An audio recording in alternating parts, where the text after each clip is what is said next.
మాజీ మంత్రి పేర్ని నాని మాట్లాడుతున్నారు. ఇప్పుడు ఆ లైవ్ చూద్దాం. జగన్మోహన్ రెడ్డి గారి మీద పడి ఆడటం మాని జనం కోసం మీ మీద ఎన్నో ఆశలతో ఎన్నో అభూత కల్పనలు అరిచేతిలో వైకుంఠం చూపించారు ప్రజలకి. ప్రజల గురించి పట్టించుకోండి, వాళ్ళ కష్టం వస్తే వెళ్ళి చూడండి. ఇంకా ఇప్పటికి సంవత్సరం 16 మాసాలు అయిపోయింది. ఇప్పటికి 16 మాసాలు అయినా కూడా ఇంకా జగన్ మీద పడి ఆడవటం, ప్రజలకు ఏం కావాలో చూసి ఆడవమని చెప్పని హితవు పలుకుతూ నిన్న అసెంబ్లీలో జగన్మోహన్ రెడ్డి గారు ప్రతిపక్ష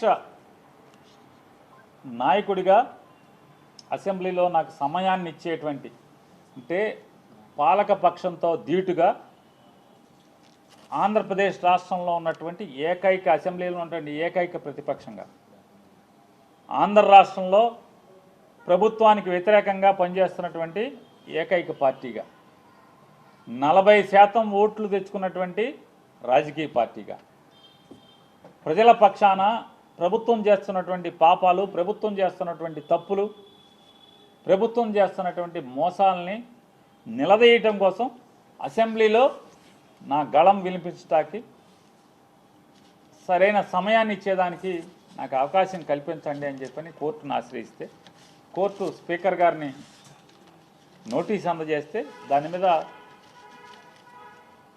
ఏమాత్రం వయసుకు కానీ ఆ కుర్చీకి కానీ కూర్చున్న కుర్చీకి కానీ విలువివ్వకుండా మరిచి మాట్లాడేటువంటి అవాకులు చవాకులు పేలుతున్నటువంటి ఆ వ్యక్తి మాట్లాడుతుంటే అతనికి తందానా అని భజన కొడుతూ కామినేని శ్రీనివాస్ గారు, కైకులూరు శాసనసభ్యులు, మాజీ మంత్రివర్యులు, 5 ఏళ్ళు దాదాపు 4.5 ఏళ్ళు నారా చంద్రబాబు నాయుడు గారితో పాటు మంత్రి పదవి ఎలగెట్టినటువంటి కామినేని శ్రీనివాస్ గారు లేచి మాట్లాడతాడు తనకు తనే.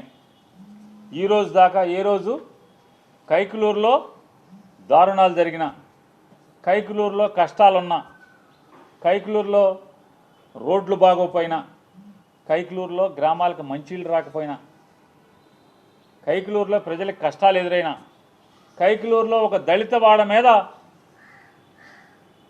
జనసేన పార్టీకి సంబంధించిన వాళ్ళందరూ కూడా కిరాతకంగా పైశాచికంగా కత్తులతో దాడి చేసి హత్యాయత్నం చేస్తే దాని మీద ఏ రోజు కూడా మాట్లాడ్డాయన. పోలీసుని ఏ రోజు కూడా దండించడు, ఒక్కడిని నిలదీయడు. ఏంట్రా నా నియోజకవర్గంలో ఈ పాపాలు ఏంట్రా అని చెప్పని ఆయనే ఫోన్ చేసి సరెండర్ చేస్తాడు. ఎస్పీకి ఫోన్ చేసి వాళ్ళ జోలికి వెళ్ళొద్దని చెప్తాడు. ఆ పెద్ద మనిషి గారు నియోజకవర్గంలో పరిస్థితుల గురించి మాట్లాడకుండా ఆయన అసెంబ్లీలో మాట్లాడతాడు. సినిమాల గురించి, సినిమా రేట్ల గురించి, సినిమా వాళ్ళు వచ్చారని చెప్పాను. అదేమన్నా అసెంబ్లీలో జరుగుతున్నటువంటి అంశమా? అదేం చర్చ జరుగుతుండగా ఈయనేమన్నా లేచి మాట్లాడా? అది కూడా కాదు. లేచి తగుదనమ్మా అని మాట్లాడతాడు. ఏం మాట్లాడతాడు? చిరంజీవి గారిని అంట సినిమా వాళ్ళందరినీ కూడా నడిపించి వచ్చాడంట. నడిపించి వచ్చి నేను రాను మాట్లాడతాకి వచ్చిన తర్వాత వాళ్ళందరూ వచ్చాక మన సినిమాటోగ్రఫీ మంత్రితో మాట్లాడుకుని పొమ్మనండి వాళ్ళని, నేను రానని చెప్తే చిరంజీవి గారు పెద్ద పెద్ద అరుపులు అరిచాడంట, రంకులు వేసాడంట. తమాషాగా ఉందా అది ఇదని వెంటనే భయపడి జగన్ గారు వచ్చి వాళ్ళతో చర్చలు జరిపాడంట. మరి వయసుకి హోదాకి ఎమ్మెల్సీ చేసాం, మంత్రి చేసాం, మళ్ళీ ఇప్పుడు ఎమ్మెల్యేగా ఎలగబెడుతున్నాం. 80 ఏళ్ళ వయసు. ఇది విచక్షణ, ఇంగిత జ్ఞానం ఏంటయా అంటే గోతిగాడి నక్కలాగా మంత్రి కావాలి. ఆ సత్యకుమార్ గారిని రేపో మాపో పీకేస్తే మంత్రి ఇస్తాడేమో, లేదంటే 20 ఇంకొకటి ఖాళీ ఉంది కదా దాంట్లో మంత్రి పదవి కోసం ఈ వయసులో కూడా ఊరు పొమ్మంటుంది, కాడి రమ్మంటుంది. 80 ఏళ్ల వయసులో పచ్చి పాపం మాటలు మాట్లాడటం అవసరమా ఆయనకి? అసత్యాలు నిజంగా చిరంజీవి గారు గడ్డి పెట్టాడు కాబట్టి సరిపోయింది.